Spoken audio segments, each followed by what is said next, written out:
하나님의 말씀 골로새서 3장 1절 말씀 보시겠습니다. 골로새서 3장 1절입니다. 찾으신 줄로 알고 봉독해 드립니다.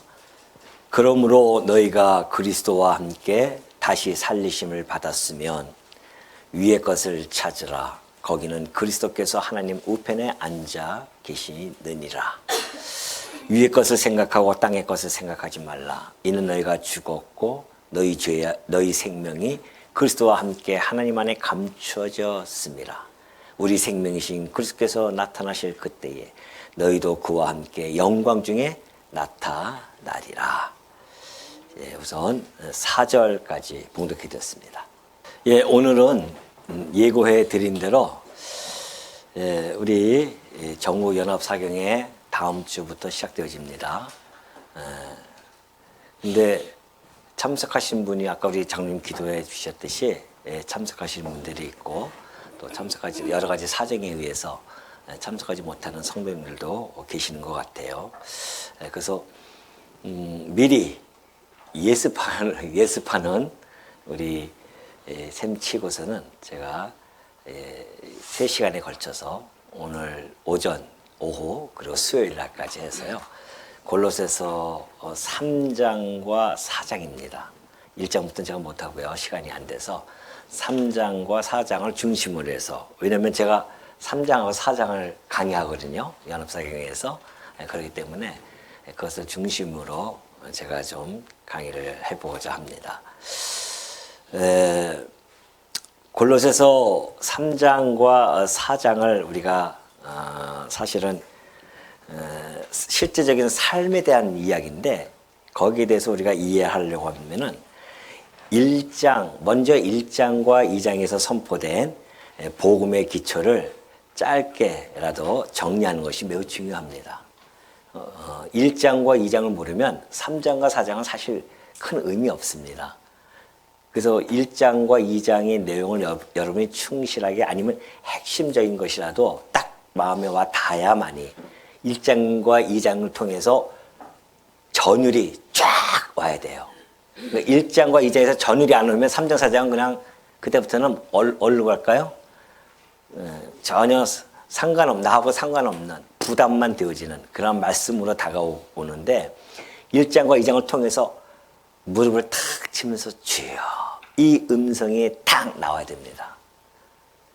근데 1장과 2장을 우리가 모르잖아요, 지금요. 그래서 여러분에게 간략하게라도 좀 간단하게 제가 아주 핵심만 딱 해드리면은 아마 여러분들이 무릎을 치면서 주여라고 하는 탄성이 나타날 때에 3장과 4장이 쫙 들어가는 겁니다. 알았죠? 이따 끝나고 나서 그냥 멍하니 이렇게 있으면은 제가 3장, 4장 들어갈 때에 영 힘이 안 나겠죠? 1, 2장 딱 끝났는데 여러분들이 아멘 하면서 그냥 무릎을 딱 쳐야만이 제가 힘있게 3장, 그래서 그러므로 하면서 딱 3장 들어갈 겁니다. 예, 알겠습니다. 자, 그러면 골로새서 1장, 2장을 살펴보도록 하겠습니다. 핵심 요약입니다. 먼저 전체적인 명제 아니면 중심 하나의 그 문장을 1장과 2장을 통해서 나타내려고 한다면은 그리스도의 절대적 탁월성입니다. 그리스도는 정말 절대적인 탁월성을 가지고 계실 뿐만이 아니라 구속의 완전을 이루신 그리스도라는 내용을 이 1장과 2장이 선포해 주고 있다는 것입니다. 자, 그렇다고 한다면은 지금부터 요약을 한번 좀 해보도록 하겠습니다.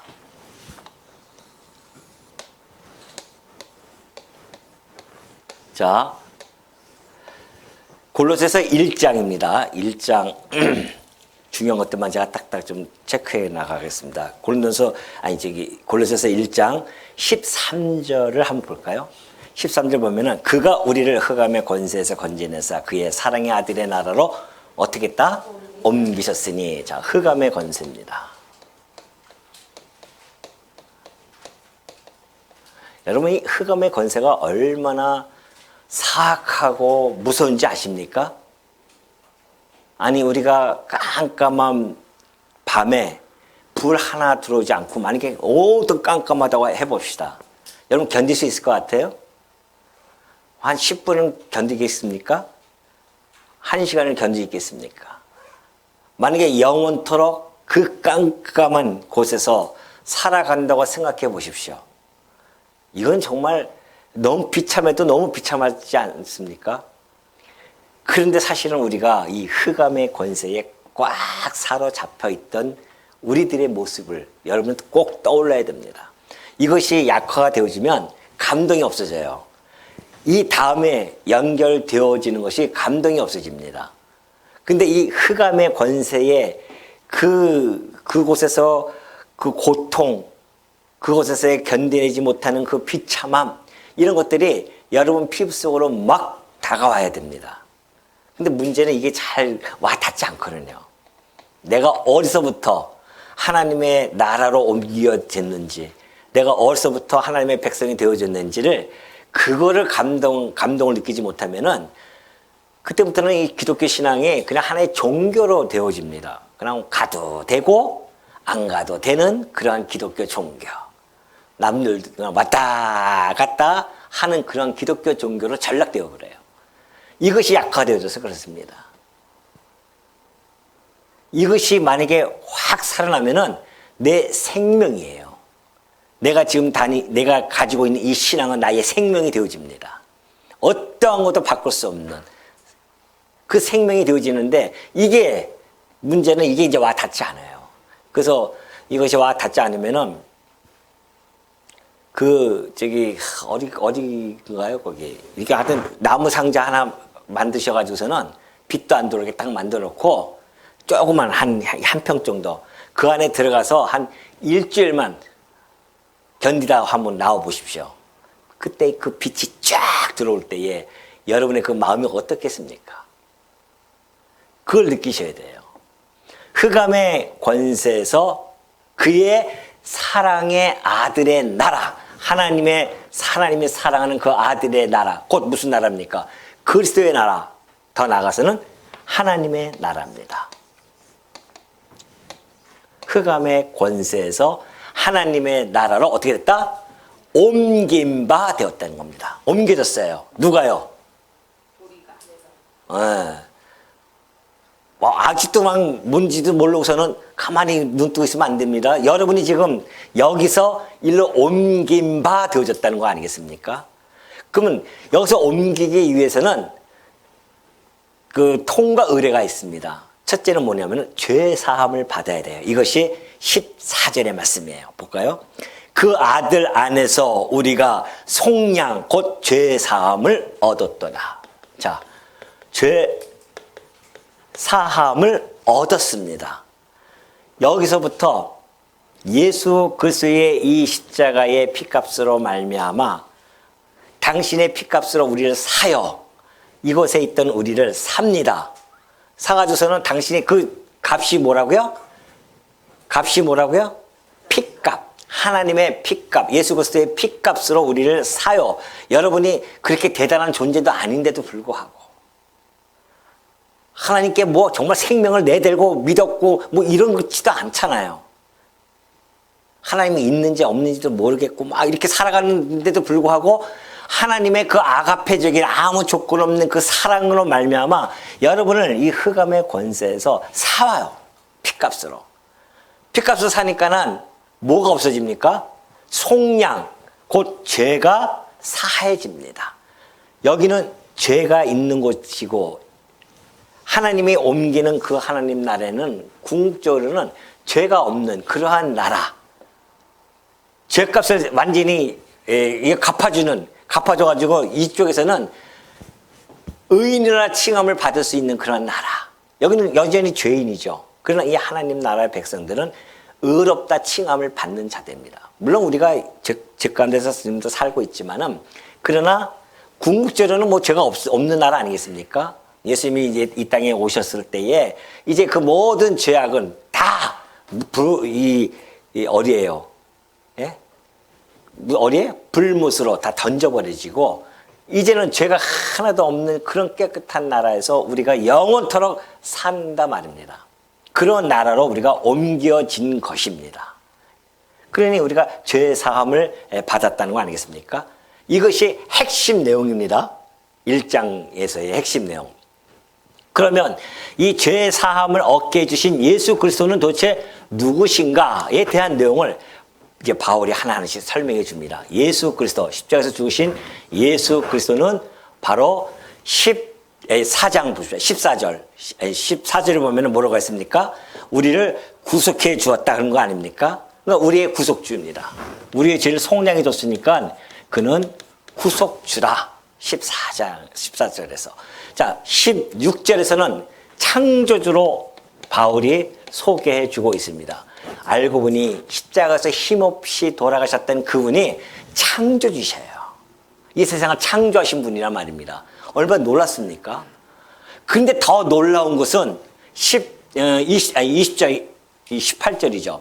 18절 가니까는 뭐라고 적혀 있냐면은 그는 교회의 뭐야? 머리라는 겁니다. 우리가 교회인데 우리의 머리가 되셔요. 우리가 지금 마태복음을 통해서 우리의 머리 대신 그리스도가 어떠한 분인지를 하나하나 살펴가고 있는데 지금 우리가 그분이 누구라고요? 나를 구속해 주신 분이고 이 우주 만물을 창조하신 창조주이시며 교회의 머리가 되셔요. 뿐만이 아닙니다. 그리고 20절이죠. 20절. 20절 한번 봅시다. 20절은 뭐라고 누가 좀 읽어보십시오. 예. 만물 곧 땅에 있는 것들이나 하늘에 있는 것들이 그로 말미암아 자기와 화목하게 되기를 기뻐하시니라. 예, 바로 이 얘기입니다. 화평의 주라는 겁니다. 우리를 하나님과 화평케 하시는 화평의 주라는 것이죠. 우리가 믿는 예수님 바로 이러한 분이십니다. 뭐 시시하게 그런 어떤 타 종교를 주창했던 그러한 뭐 한 성인 정도로 불려지는 그러한 존재가 아니에요. 우리 예수님은 창조주시에요. 구속주이시며 유일한 구속주 그리고 창조주 교회의 머리 교회의 머리가 뭡니까? 왕이에요. 교회의 왕이라는 뜻입니다. 그리고 화평의 주입니다. 그분이 이런 분이세요. 그러니 그분이 이런 분이 우리의 죄 사함을 이루어졌다고 한다고 하는 것은 그 구원의 무엇을 이야기합니까? 구원의 완전성. 우리가 받는 이 구원, 죄 사함을 받고 구원에 이르게 되어졌는데 그 구원은 어떤 속성을 지니냐면은 완전성. 완전하게 구원을 해줄 수 있고 뿐만이 아니라 충족성. 더 이상 필요 없어요. 딴 것들이. 충족성이 가지고 있습니다. 뭐가요? 우리의 죄사함으로 인한 구원이 이러한 두 가지의 속성을 가지고 있습니다. 누가? 구속주이며 창조주이신 그 하나님이 행하신 일이기 때문에 그렇다는 겁니다. 그러면 바로 이러한 완전성과 충족성이 있는데 다른 것들이 필요 있습니까? 없습니까? 없다니까요. 그래서 2장으로 넘어가면서 사람의 전통이 있습니다. 뭐 전통을 지켜야 우리가 깨끗해질 수도 있고 막 이렇게 이야기하는 것들 이거 주의해라. 이거 필요 없다는 거예요. 또 세상의 세상 초등학문 있습니다. 이것을 통해서 뭐 우리가 깨끗해질 수 있고 정결해질 수 있고 뭐 이렇게 이야기하는 것들 이거 다 주의하라. 쫓아가지 마라. 그런 거죠. 왜? 너희들이 받은 구원은 완전하고 충족하기 때문에 그렇다는 겁니다. 또 이게 이제 8절에서 나타나고요. 그 다음에 16절, 2장 16절, 20절 보면은 율법적 규례가 있습니다. 율법적 규례. 이거 지키지 마라. 이거 가지고선 구원받는 거 아니다, 이제는. 너희도 이것을 삼가 조심해라. 이것을 갖다가 막 지켜야만이 구원에 이른다고 하는 자들이 나타나는데 아니다는 것이죠. 너희들이 받은 구원은 어떻게 했다? 완전하고 충족하다. 죄사함을 우리는 받았기 때문에 더 이상 율법적 규례에 얽매일 필요가 없다. 이 모든 것들은 다 금욕주의에는 좋아요. 금욕주의들이 금욕하기는 다 좋은 곳들이라. 그러나 뭐라고 해요? 23절을 봅시다. 2장 23절. 이런 것들은 자의적 숭배와 겸손과 몸을 괴롭게 하는 데는 지혜 있는 모양이에요. 그러나 오직 육체에 따르는 것을 금하는 데는 조금도 유익이 없다는 것이죠. 그리스도께서 이거 겉으로는 아주 경건해 보입니다. 우리가 금욕주의라든가 또 율법적 규례를 지킨다든가 이런 사람의 전통을 지키는 것들은 어떻게 보면은 외형적으로 보면은 매우 아주 겉으로는 경건해 보이지만은 그러나 실제로는 육체를 제어하지 못하는 헛된 것이다 하는 거죠. 육체 제어할 수 있어요? 안 된다는 겁니다. 그러니까 이런 모든 것들은 필요 없이 되어졌다. 모든 인간들이 지금 여기에 얽매여져 있단 말입니다. 이방 종교들은 다 여기에 얽매여져 있잖아요. 뭐 철학이라든가 또는 어떤 윤리라든가, 예? 이런 모든 것들에 의해서 완전히 사로잡혀 있습니다. 이걸로 통하여서 구원에 이를 수 있는 줄 알고 그렇게 애를 씁니다. 그러나 골로새서 지금 1장과 2장에서는 그거 아니다. 이거 다 필요 없다. 오로지 예수 그리스도를 믿음으로 말미암아 우리는 죄 사함, 속량 곧 죄 사함을 얻었고 그 죄 사함으로 말미암은 구원은 완전하고 충족하다. 왜? 그것을 이루신 분이 우리의 구속주이시며 창조주이시며 교회의 머리가 되시고 화평의 주가 되시기 때문에 그렇다. 이게 뭐예요? 이 내용이? 이게 뭐예요? 복음이에요. 이게. 무릎 안 치시죠? 왜 무릎 치셔야 돼요? 아멘, 할렐루야로 여러분이 화답을 해야 됩니다.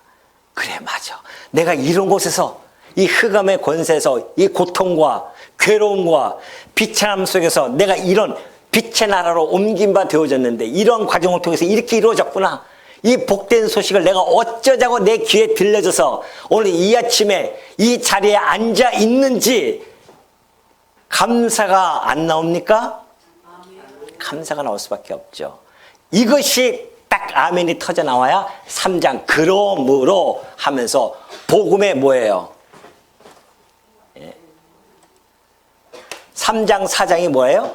복음 진리에 의한 생활. 복음 진리에 의한 생활이라니까요.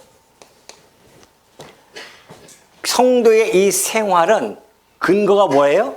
복음 진리입니다. 이 복음 진리에 의해서 생활이 나온다는 이야기가 골로새서 전반에 흐르고 있는 중심 사상입니다. 그러니 오늘 이 1장과 2장을 안 했으면은 이 생활만 이야기하면 여러분들이 뭔 소리 하는지 또 이상한 소리 하신다 뭐 이렇게 얘기 나올 거 아닙니까? 근데 이 복음 진리 딱 듣고 나니까 어떻습니까? 막 가슴이 막 생활이 하고 싶은 생활 하고 싶은 생각이 들어요, 안 들어요?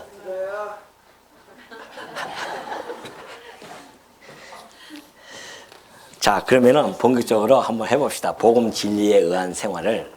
자, 복음 진리에 의한 생활은 뭔가? 그래서 그것을 한마디로 명제적으로 우리가 보면은 그리스도의 다스림. 그리스도께서 다스려요.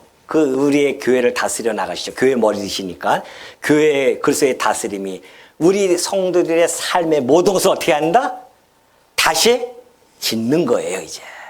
과거에 살아왔던 삶을 없애버리고 점점 없애버리고 새롭게 우리의 삶을 다시 지어져 가는 것. 이것이 3장과 4장의 말씀입니다.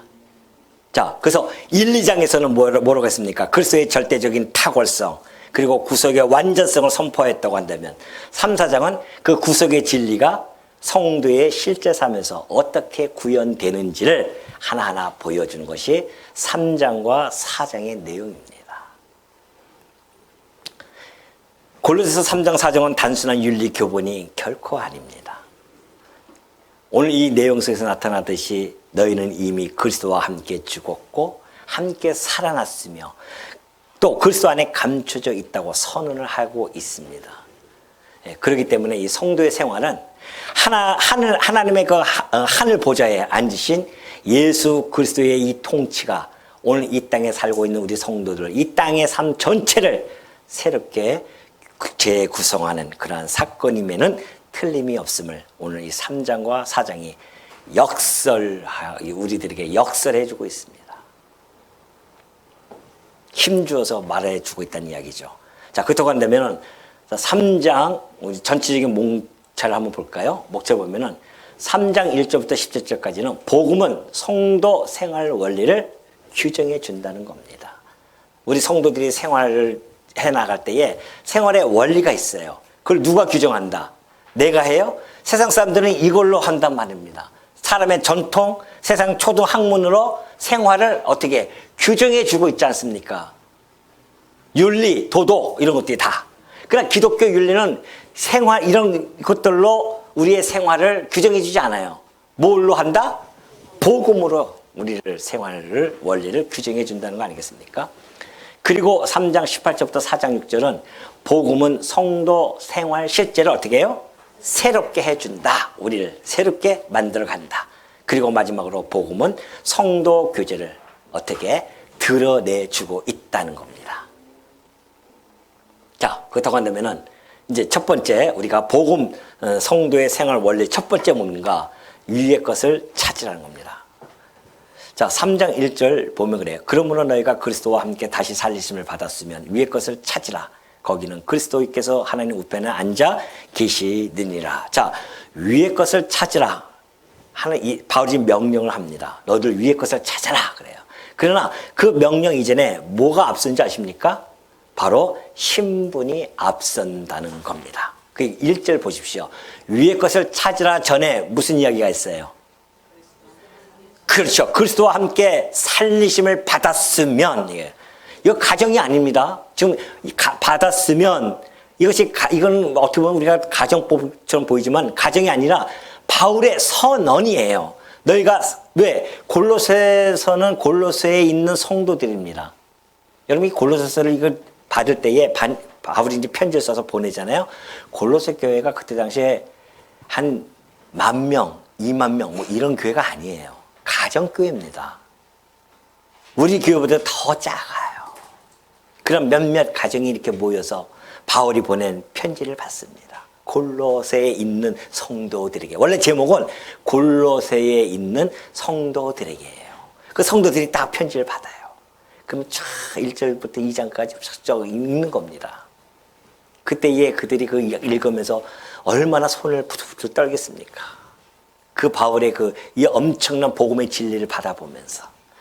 지금 여러분하고 감정이 전혀 다릅니다. 그때 당시에 골로새 성도들이 받았던 그런 감정과 우리가 받은 감정. 그때는 1차 독자들이니까 아무래도 좀 다를 수밖에 없겠죠. 지금 우리는 이렇게 편하게 이걸 읽고 있으니까 그들보다는 반감이 되어질 수밖에 없는 것은 기정사실이죠. 근데 그들이 지금 보면서 바울이 터치하는 게 뭐예요? 너희의 정체성입니다. 그들의 정체성을 터치해주고 있어요. 뭐라고요? 너희는 그리스도와 함께 다시 살리심을 받았지 않았느냐. 자, 이 복음을 전달해주고 이런 과정 속에서 너희가 구원을 받았지 않았느냐 그런 얘기예요. 그러므로 너희가 이렇게 구원을 받았으므로 어떻게 하라? 위의 것을 찾으라. 그렇게 이야기를 지금 해주고 있는 것이죠. 그렇기 때문에 바울의 이 기독교 윤리는 구원받기 위한 삶이 결코 아닙니다. 그러죠? 자, 이 생활은 구원받기 위해서 우리가 생활하는 거 아니에요? 이미 뭐예요? 구원받은 자들의 모습이에요. 구원받은 자들의 삶입니다. 이미 우리 존재가 변화되어진 것들, 그 변화되어진 존재를 기초로 한 그 삶, 이것이 우리들의 기독교 사실은 윤리의 본질이죠. 이제 바울은 위의 것을 찾으라고 합니다. 자, 위의 것을 찾고 땅의 것을 생각하지 말라고 1절과 2절에서 이렇게 얘기해 주고 있는데요. 자, 그리스도인의 삶의 기본 원칙입니다. 이거는 위의 것을 찾는 것은 내가 그리스도인이다 라고 하면은 그 삶의 기본 원칙이에요. 그동안은 여기서는 어디 것을 찾고 있습니까? 예? 땅의 것을 찾겠죠. 땅의 것만 보는 겁니다. 땅의 것을 열심히 찾고 다닙니다. 근데 우리가 이런 변화의 과정을 겪습니다. 우리가 구원의 새로운 몸으로 우리가 바뀌게 되어집니다. 그리고 나서는 위의 것을 찾는 것, 이것은 뭐 당연한 일이죠. 사실은. 예, 이것이 바로 그리스도인과 불신자의 그런 삶을 구별짓는 가장 중요한 요소 중에 하나가 바로 위의 것을 찾느냐 땅의 것을 찾느냐입니다. 일주일 동안 여러분들 어디 거 찾고 어디 거 찾다 오셨습니까? 땅의 거 찾고 왔어요? 그럼 불신자들인데요. 불신자들은 그냥 땅의 것만 찾아요. 성도는 위의 것을 찾는다니까요. 아니 위의 것 왜 아무것도 없는데 뭘 위의 것을 찾습니까? 라고 반문할 수도 있죠. 자, 그러면 제가 이렇게 이야기하면 여러분들 부담스럽습니까? 안 부담스럽습니까? 아니 지금 땅 것 찾기도 바쁘고 땅의 것도 제대로 찾지도 못하는데 또 위의 것까지 찾으라고요? 부담되어질 수 있습니다. 그러나 제가 한 예를 들 테니까 그 예를 들어보면 아마 재미있을 것입니다. 부담인지 아니면 그것이 즐거움인지 한번 들어보십시오. 육식동물입니다. 맹수예요. 고기를 잡아먹는, 짐승을 잡아먹는 육식동물이 뚜벅뚜벅 어느 터널을 지나가고 있습니다. 근데 그 터널이 마술의 터널인가 봐요. 쫙 지나가는데 맨 끝에 빛이 있는데 쓱 나오는데 이게 웬일이에요? 그 사자가 그 터널을 통과하면서 무엇으로 변했는지 아십니까? 양으로 변해버렸어요. 초식동물로 변해버렸습니다. 근데 앞에 목자가 있어요. 그 목자가 일로 와라 하면서 저기 풀이 많이 있으니까 가서 풀을 뜯어라. 그러면은 부담입니까? 즐거움입니까? 왜 그럴까요? 왜 즐거움일까요? 초식동물은 풀 먹는 게 당연한 일이에요. 육식동물은 육식동물 보고 너 풀 먹으라 하면 얼마나 부담스럽겠습니까? 이 사자가. 양 보고서는 저 짐승 맨날 고깃덩어리 던져지면 얼마나 부담스럽겠어요. 그 얘기예요, 제가. 오늘 우리가 죄 가운데 살던 우리 죄인들이 예수 그리스도를 통하여서 의롭다 칭함을 받고 새 사람으로 바뀌었어요. 의와 진리의 거룩함 속에서 우리가 하나님의 형상을 다시 회복이 되어진 자들 아니겠습니까? 그렇다고 한다면은 우리가 좋아하는 것은 이제 육식동물이 초식동물을 통해서 풀을 좋아하듯이 당연하듯이 우리도 이제는 하늘에 뭘 가지고 있어요? 우리는 하늘에 시민권이 있잖아요. 아직도 뭐 청주 시민권만 고집하고 있어요? 아니 하늘의 시민권을 가진 자들입니다. 우리가 그 하늘의 시민권을 가진 자들이 하늘의 것을 찾는 것은 어떻게 하다? 즐겁고 당연한 일이죠.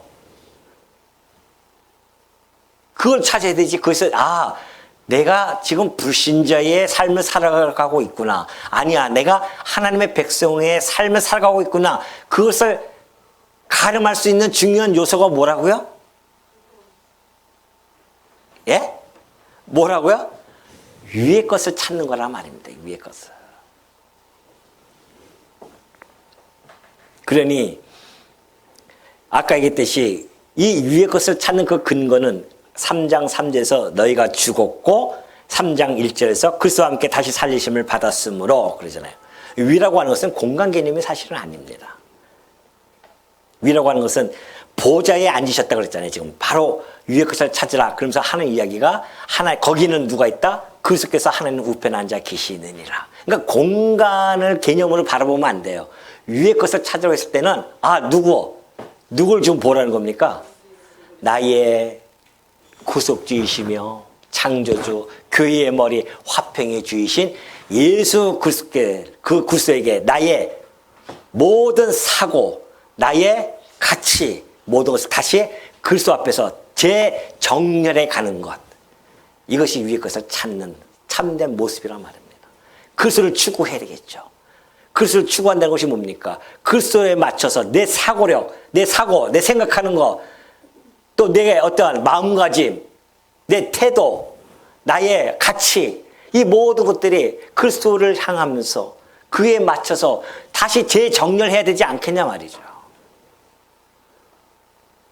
이것은 좋은데 그리스도를 바라보기 싫어요? 말이 안 되잖아요. 이렇게 우리에게 사랑과 은혜를 베푸신 그리스도를 향해서 우리의 모든 초점을 맞춘다고 하는 것은 당연지사 아니냐 말이죠.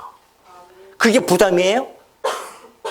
부담 아니라니까요. 즐거움입니다. 즐거움. 아니 나를 죽기까지 사랑하는 사람을 쳐다보는 것이 부담이에요? 나는 우리 집사람 집사람이 저를 매일 쳐다봐요. 근데 저는 부담스럽지 않고요. 우리 집사람이 저를 부담스러워하지 않습니다. 왜 그럴까요? 내가 우리 주님처럼 십자가에서 죽기까지 사랑은 못하지만은 그래도 어느 정도는 조금 사랑하거든요. 그러니까 그걸 어떻게 확인했는지 그냥 날 봐도 부담스러워하지 않아요. 맨날 보고 싶대요, 그냥. 이거 내가 안 믿을 줄 알았어요, 이거. 참. 진짜 사실입니다. 한번 물어보십시오. 예. 물어보시면 확실히 답이 나올 겁니다. 예. 제 착각 아닙니다. 진짜입니다, 이게. 그 사랑하는 사람을 쳐다보는 게 왜 부담스럽냐 말이죠. 즐거움 아니겠습니까? 우리 주님을, 위에 계신 우리 주님을 생각하고 그것을 추구하고 바라본다고 하는데 이것처럼 행복함이 없습니까? 그러니까 복음이 생활은 쉬운 거라니까요. 복음만 제대로 깨달아지면은 그 복음 진리에 의해서 생활이 나오는 거라. 그러니까 쉽다는 거 아니겠습니까? 그러니 우리 주님을 추구하고 하늘 것을 쳐다보면서 살아가는 것, 그것이 행복함이 어디 있냐 말이에요. 지금 그걸 지금 이야기해주고 있는 거죠. 위의 것을 찾으라고 하는 이 바울의 명령은 세상 도피가 결코 아닙니다. 우주의 참 주권자 앞에서 자기의 사고, 가치를 재정렬하라는 뜻일 뿐만 아니라 바울의 첫 명령이 우리들에게 너 이렇게 행동을 수정해야 돼. 이게 아니잖아요. 너희의 시선을 어떻게 하라? 전환시켜라. 땅 위로부터의 하늘로, 땅에서부터 하늘로의 시선을 전환시키라고 하는 것이죠. 자, 성도의 몇 절에 3절에 보면 그래요. 3절에 보면 이는 너희가 죽었고, 이거 큰일 나는 시간이 너무 없네요. 죽었고 너희 생명이 그리스도와 함께 하나님 안에 감추어졌습니다. 우리 생명이신 그리스도께서 나타나실 그때 너희도 그와 함께 영광 중에 나타나리라. 이걸 보면요, 참 이 그리스도의 길이 곧 교회의 길과 같습니다. 왜? 그리스도와 함께 뭐예요? 십자가에서 우리는 이미 죽었잖아요. 십자가에서 그리스도께서 죽으셨습니다. 과거, 우리의 과거입니다. 우리도 함께 죽은 거예요. 현재는 뭡니까? 그 생명이 그리스도와 함께 하나님 안에 어떻게 해요? 감춰져 있어요. 우리 주님이 지금 눈에 보이지 않지만 지금 하나님 보좌 우편에 앉아 계시단 말입니다. 그분의 생명이. 그럼 오늘 우리가 그리스도 안에서 하나님 안에 감춰져 있다고 하는 것은 여러분 영원한 생명을 가진 분이에요? 아니에요? 근데 지금 눈에 보이지 않아요, 다. 왜? 하루하루 갈수록 점점 쪼그라들고 늙어지고 몸이 쇠약해지잖아요. 그러니까 우리는 지금 영원한 생명을 소유했음에도 불구하고 그것이 눈에 가시적으로 나타나지 않는단 말이죠. 그러나 우리의 생명이 영원한 생명이 있어요, 없어요? 어디 있어요, 이게? 가장 소중한 것은 여러분 어디다 맡겨놓습니까? 가장 중요한 곳에다 맡겨놓죠. 그것처럼 우리의 가장 소중한 이 영원한 생명, 인간이 가지고 그토록 소원하고 가지고 싶어하는 그 영원한 생명을 우리가 소유하게 되어졌는데 아무데나 집에다가 장롱 속에다 들고 다닐 거예요? 아니라니까요. 하나님 안에 감춰져 있어요, 지금. 현재는. 그러니까 지금 우리가 영원한 생명이 나타나지는 않지만은 늙고 병들고 쇠하지만은 그러면 그 영원한 생명 언제 나타난다? 우리 주님이 이 땅에 오시는 그날 함께 우리의 생명과 같이 나타나는 거 아니겠습니까? 그래서 우리가 영광스럽게 부활을 해서 영원한 생명 속에서 살아간다는 거 아니겠어요? 지금 그 이야기를 합니다. 그러면 예수님이 살아오신 그 길, 교회, 그대로 그 길을 밟고 있습니다. 왜 그럴까요? 그리스도는 교회의 머리요, 우리는 그의 지체 아닙니까? 한 몸이에요. 이것처럼 더 큰 영광이 있습니까? 우리의 구속주이며 창조주이신 화평의 주인이신 예수 그리스도와 내가 함께 한 몸 된 자였구나. 아멘. 그렇죠. 이게 아멘이죠. 한 몸 된 우리가, 그래서 우리가 그 길을 지금 같이 가고 있다니까요. 현재의 삶이 피곤하고 힘들고 어렵다 할지라도 그 과정 속에는 그리스도와 머리 대신 그리스도가 지금 나와 함께하고 있다는 사실입니다. 이걸 우리 믿고 살아가는 거예요, 지금. 이게 믿음이에요. 보이지도 않는 믿음을 갖다가 자꾸 믿음이라고 생각하면 됩니까? 믿음은 그렇게 구체적입니다. 그리고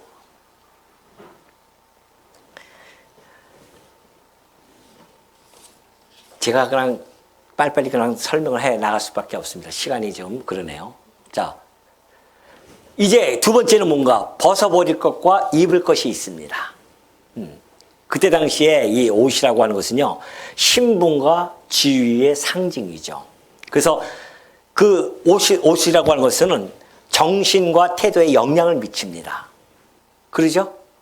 제가 아침에 이렇게 엘리베이터 타면은 어떤 분이 여성분인데 쓰레기를 갖다 버리려고 나왔는데 옷을 갖다가 뭐 추리닝 뭐 이런 걸 입고 나오잖아요, 편하게.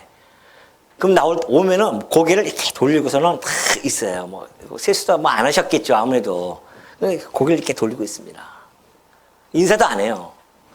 근데 저녁 때 어떤 아주머니가 탔는데, 안녕하세요. 그래서 저도 안녕하세요. 인사했죠. 알고 보니까 그 아침에 그 아주머니세요. 다 경험이 있으니까 다 웃는 거 아니겠습니까? 왜? 저녁 때는 직장에 갔다 오는지 아주 쫙 멋있게 옷을 패션을 갖다가 딱 해가지고 탔으니까 당당해요.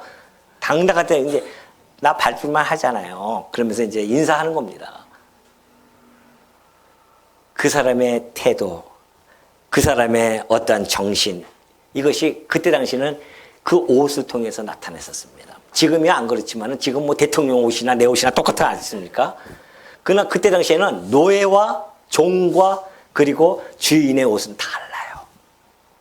그래서 바울이 지금 이 벗어버리고 입을 거라 신분에 따라서 옷 패션을 입었던 것을 비유 삼아서 그걸 갖다가 좀 설명해 주고 있는 겁니다. 이해되시죠? 그러니까 너희들이 벗어버리는 어느 벗어보자고 했을 때는 어떤 몸입니까? 옛사람이겠죠? 죄인된 몸. 그때 입었던 그 옷들 벗어버리고 새 사람 됐으니 이제는 옷을 바꿔야 될 거 아닙니까? 종 되었던 그때는 입었던 옷과 주인이 되어져서 이제는 신분이 바뀌었으니 옷이 바뀌어져야 된단 말입니다. 그걸 지금 설명해 주고 있는 겁니다. 그러면 옛사람의 질서를 끊고 새사람을 입으라. 자, 벗어버리라, 죽이라 이렇게 되어 있어요. 아주 과격한 그런 단어를 사용하죠. 그만큼 이것이 아주 심각하기 때문에 그렇습니다. 벗어버릴 건 뭔가? 육체 옛사람, 음란, 사욕, 악한 정욕, 탐심. 그죠? 탐심이 우상 숭배라고 하지 않습니까? 탐심이 뭐예요? 재물 같은 거 아닙니까? 재물을 막 모으고 싶은 거예요. 그래서 왜 우상 숭배인가? 탐심은 이것이 재물과 하나님을 겸하여 섬기지 말라고 했을 정도의 이 재물의 능력이 얼마나 큰지 모릅니다. 오늘 이 시대에 주요한 사상이 뭡니까? 물질 만능주의예요. 전능하신 하나님과 물질 만능주의가 좀 부딪히고 있습니다. 인간들은 물질만 있으면 못할 것이 없다고 생각합니다. 그게 탐심이에요. 그래서 곧 우상 숭배라는 겁니다. 끝없이 갖고자 하는 거, 재물을 갖고자 하는 거, 하나님 자리에 그것을 앉혀놓고 싶어하는 그런 마음, 이게 우상 숭배로 나타날 수밖에 없죠.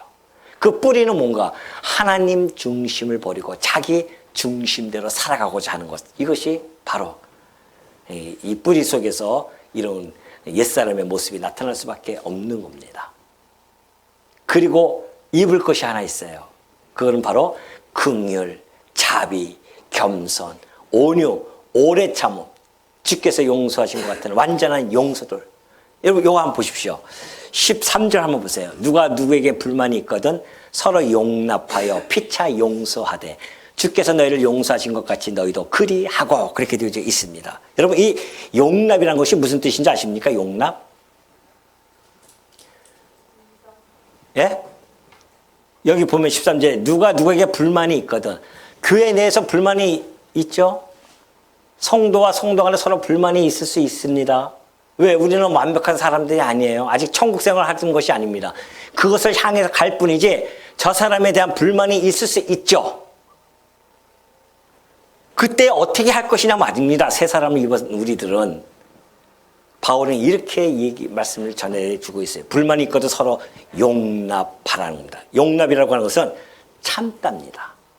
견디다, 또는 감당하다 이런 뜻을 가지고 있는 겁니다. 그러니까 불만이 있는 사람이 있으면 부족하고 상처 주는 사람들을 어떻게 하라?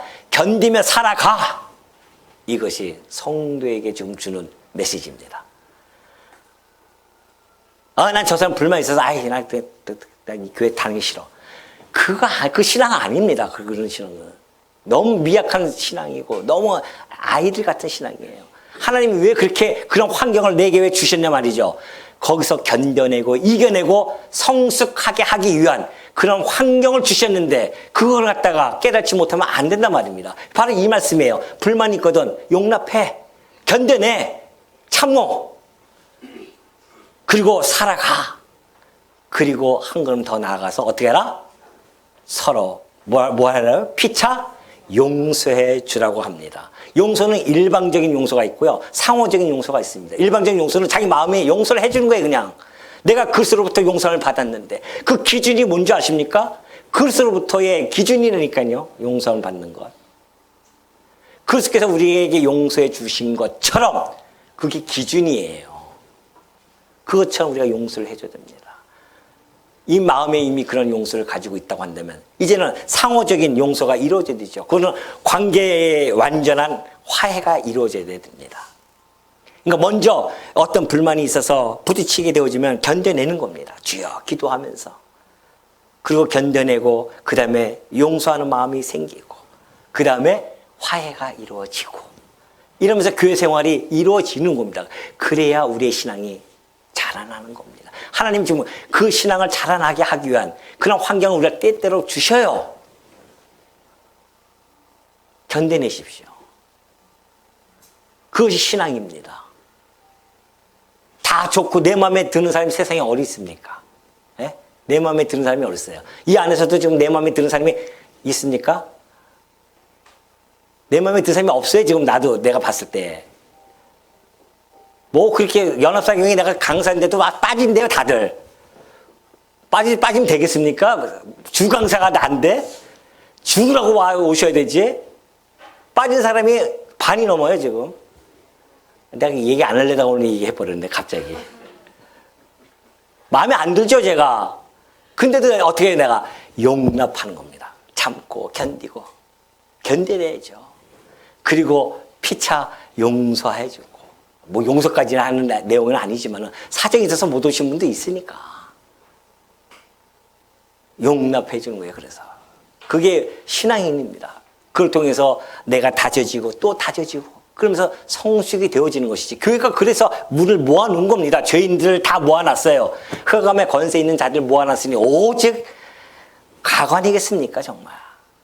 그곳에서 다져지고 깎이고 그러면서 하나가 되어지는 것. 그래서 그 하나가 되어질 때에 누가 나를 구속해주고 우리의 창조주신 그리스도의 영광만이 드러나는 것. 그래서 하나님께 할렐루야로 찬양하는 것. 이것이 우리 교인 성도들이 이 땅에 살아가면서 그 모든 환경을 딛고 일어나야 할 이유이다 라는 사실을 잊지 마시는 우리 주의 종들 되어지시기를 당부드립니다.